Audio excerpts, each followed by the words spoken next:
الشيطان الرجيم بسم الله الرحمن الرحيم قال المصنف رحمه الله تعالى ونفعنا به وبعلومه في الدارين آمين. الحديث الثاني والثلاثون utawi iki iku hadis kang nomor 32. An Abi Sa'idin saking sahabat Abi Sa'id Sa'd bin Malik bin Sinan, rupane Sa'ad bin Malik bin Sinan Al-Khudri kang bangsa Khudri radhiyallahu anhu dani sapa Allah taala anhu saking Abi Sa'id anna Rasulullah setuhune Kanjeng Rasul sallallahu alaihi wa alihi wasallam qol dawuh sapa Kanjeng Rasul la darara wa la dirar, ora ono kemadaratan iku kena wala dirara lan ora ono madarati iku kena. Haditsun hasanun, hadis hasan, rawahu riwayatake ing hadis sapa Ibnu Majah wa Darqutni lan Darqutni wa ghairuhuma lan selainnya Ibnu Majah lan Darqutni musnadan secara musnad. Warwahu lan riwayatake ing hadis sapa Malikin Imam Malik fil Muwatta ing dalam kitab Muwatta, kitab hadis mursalan secara mursal. Mursal itu berarti jalur hadisnya langsung dari tabi'in ke Kanjeng Rasul. An Amr bin Yahya saking Amr bin Yahya an abihi saking bapake Amr bin Yahya anin Nabi sallallahu alaihi wasallam saking Kanjeng Rasul sallallahu alaihi wasallam. Mana bukti hadis ini mursal? Fa asqata maka mutus sapa Malik Aba Sa'idin ing Aba Sa'id.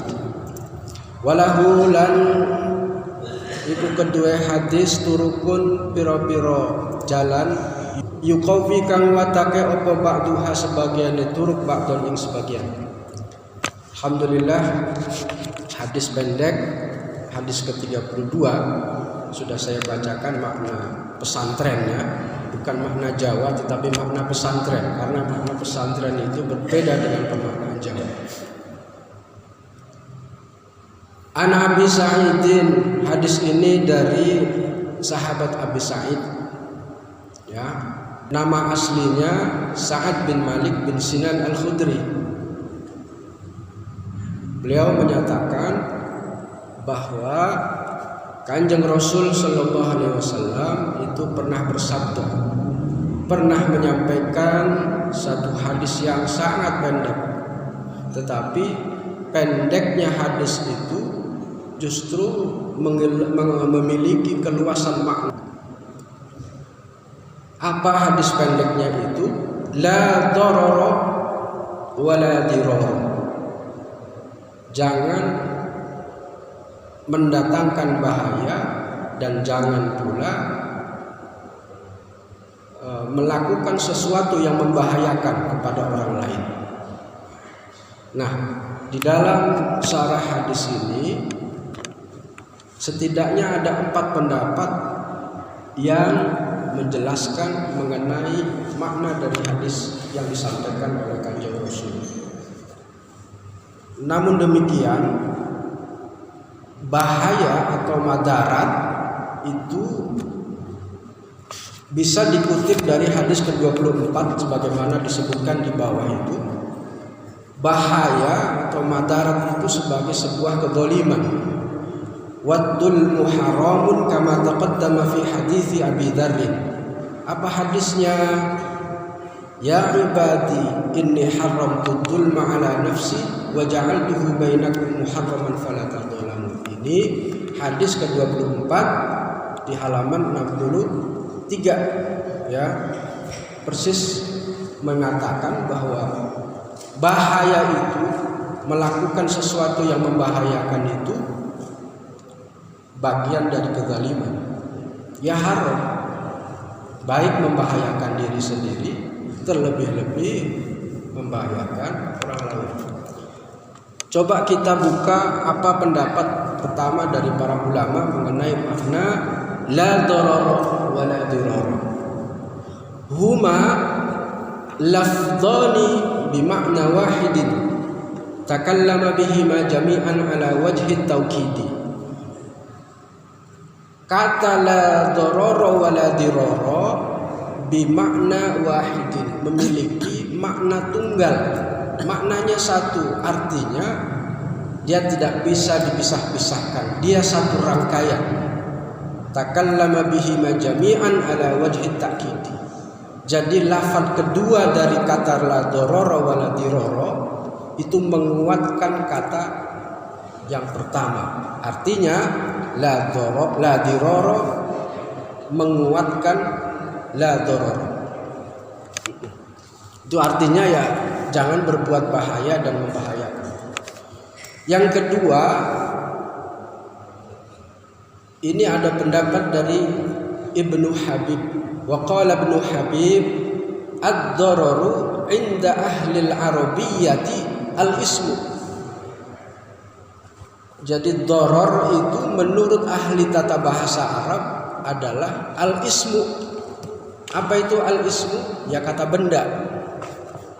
Ya kata benda. Berarti maknanya darar itu bahaya, madarat. Kalau dijawakan itu orang Jawa punya kata yang sebenarnya dari bahasa Arab, melarat. Melarat itu dari bahasa Arab itu, madarat. Wad diror al fi'lu. Nah, sementara kata yang kedua yaitu diror maknanya adalah perbuatan bahaya itu. Jadi kalau yang doror itu adalah bahayanya, ya kata benda, tetapi diror, nah itu perbuatan membahayakan. Ini kata Ibnu Habib. Ya. Fa makna la darara ay la yadkhulu ahadun ala ahadin dararan. Ya. Janganlah seseorang melakukan tindakan bahaya kepada orang lain. Itu makna darar menurut Ibnu Habib. Berbeda dengan yang pertama tadi. Lam yadkhuluhu ala nafsih. Ya.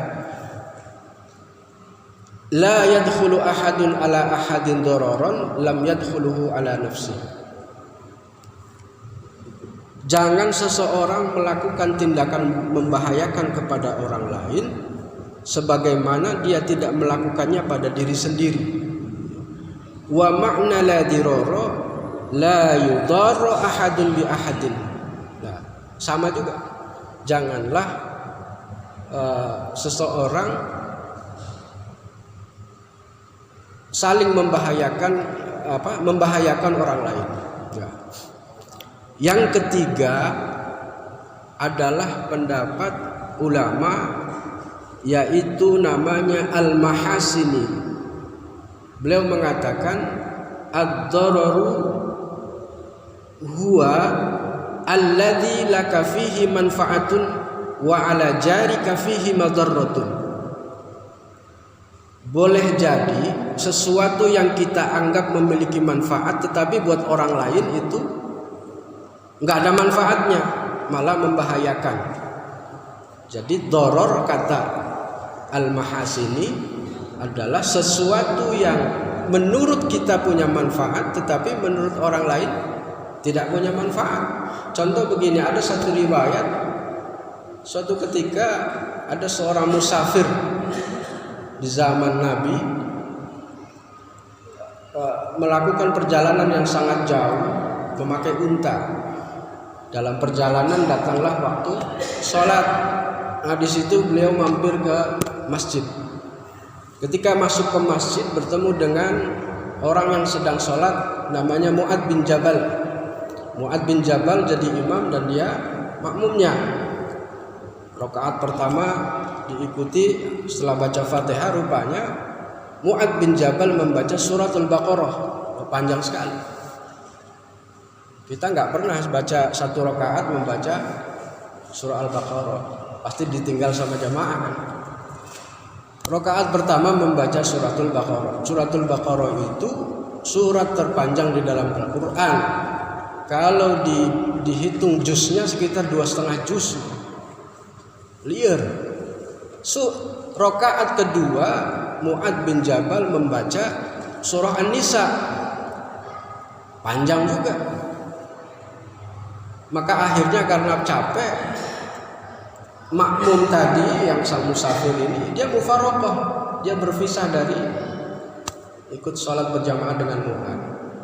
Selesai sholat, Mu'adz kemudian dikasih tahu sama orang yang ada di masjid, wahai Mu'adz, tadi ada jamaah ikut sama kamu, tapi dia kemudian mufaraqah katanya. Kata Mu'adz, orang itu munafik katanya. Mendengar hal itu, mendengar bahwa dia dikatakan munafik karena meninggalkan atau mufaraqah sholat dengan Mu'adz, marah orang ini. Akhirnya informasi ini nyampe kepada Kanjeng Rasul Sallallahu Alaihi Wasallam. Dipanggillah Mu'adz bin Jabal. Mu'adz, sini. Kamu itu jangan bikin fitnah, kata Kanjeng Rasul.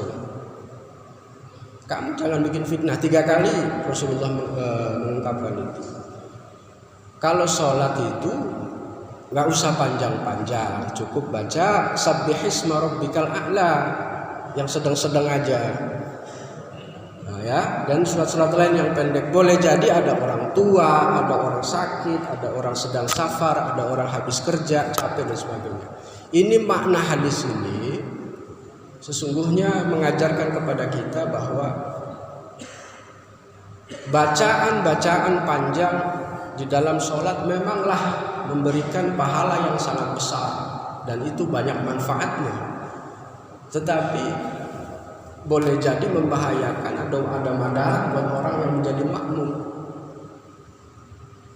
Sehingga kalau kita menjadi imam ya nggak usahlah panjang-panjang bacaan sholatnya, yang sedang-sedang ya. Kalau di kita ya kuliah atau kulhu itu sudah cakep lah ya, sudah cakep gitu. Itu pemanaan dari apa yang dikatakan oleh Al-Mahasini, ad-dararu huwallazi laka fihi manfaatun wa 'ala jarika fihi madarratun. Ini pendapat yang hasan, pendapat yang banyak diikuti para ulama. Yang keempat adalah pendapat para ulama, tidak disebutkan siapanya tetapi hanya dikatakan wa qala ba'duhum ad-dararu wad-dirar mithlul qatli wal qital. Makna darar dan dirar itu sebagaimana membunuh dan peperangan ya. Qatlu itu pembunuhan, qital itu peperangan. Fad-dararu antadarra man la yadurruk. Nah, fad-darar ini adalah melakukan tindakan bahaya kepada orang yang tidak ngapa-ngapain sama kita. Orang nggak pugu ngapa-ngapain, diem aja, misalkan nggak melakukan kejahatan, kita lukai, itu namanya doror menurut sebagian ulama. Jadi menyerang satu pihak tanpa alasan. Lantas apa makna diror? Wad diror antadurra man adarra bika, antadurra man adarra bika min ghairi jihatil i'tidai bil mithli. Sementara diror adalah melakukan tindakan berbahaya kepada siapa? Kepada man adarra bika, kepada orang yang membahayakan kita. Artinya ini ada balas membalas sebagaimana perang tadi ya. Tetapi begini, kalau di Islam itu konsep balas membalas itu harus setimpal. Kalau orang melukai wajah kita di bagian hidung, maka ketika kita mau membalas tindakan itu ya harus setimpal sama dengan tempatnya ya, bentuk lukanya itu harus setimpal ya. Sementara kalau di peperangan agak sulit ditemukan kesepadanan itu. Nah, kalau dalam tingkatan kita orang awam, kita bisa melakukan la dororo itu aja udah bagus. Jangan melakukan tindakan bahaya. Karena waladiroro itu sulit ya. Ada orang mukul kita, masa kita nggak balas, kan agak susah juga itu. Saya sendiri agak sulit kalau saya menjalankan prinsip dari Rasulullah yang waladiroro. Kalau saya dipukul orang, kayaknya saya membalas. Mungkin buat orang-orang yang sangat sabar gitu, ketika dia dipukul, dilukai orang, ya sudahlah biarin aja. Tapi saya kayaknya nggak. Ini makomnya para orang-orang khusus ya.